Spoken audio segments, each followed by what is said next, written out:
Good morning. For today's devotion, How to Seek the Lord. Scripture reading Isaiah chapter 55 verse 6 through 9 and our key verse Deuteronomy chapter 4 verse 29. But if from thence thou shalt seek the Lord thy God, thou shalt find him if thou shalt seek him with all thy heart and with all thy soul. Ito yung mga praktikal na makakatulong sa iyong paghahanap sa Panginoon.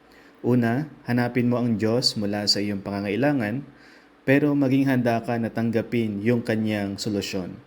Marami sa mga awit sa Biblia, ito ay nagmumula sa puso ng mga tao ng Diyos na sila ay laging umiiyak sa Panginoon dahil sa kanilang matinding nararanasan.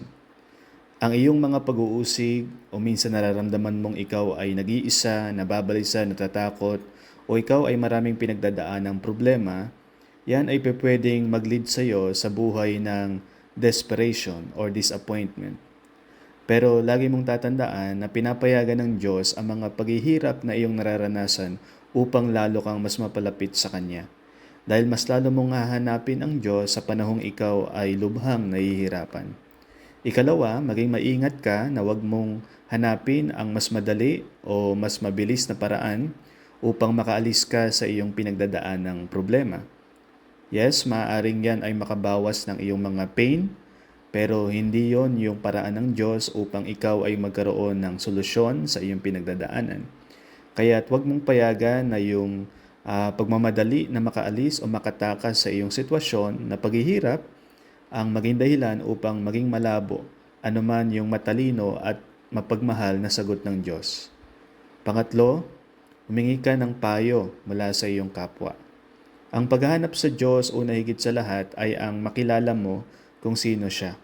Gayunpaman, gumagamit ang Diyos ng mga tao upang ipahayag niya yung kanyang sarili at upang ipakita niya kung ano man yung kanyang kalooban.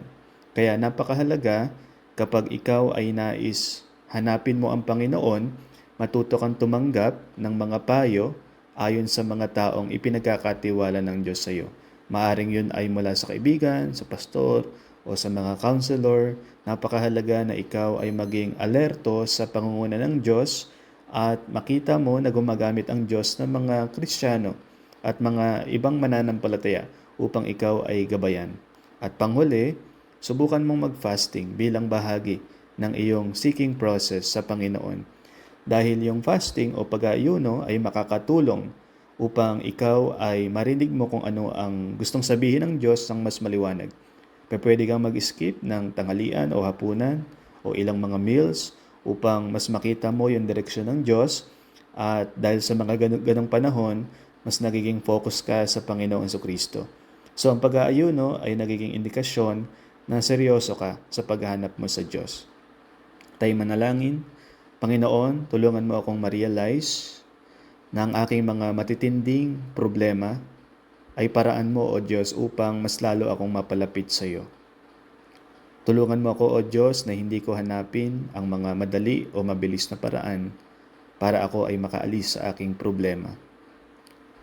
Nawa, Panginoong Diyos, hindi maging dahilan ang aking pagmamadali upang hindi ko marinig anuman ang iyong kalooban at plano sa aking buhay.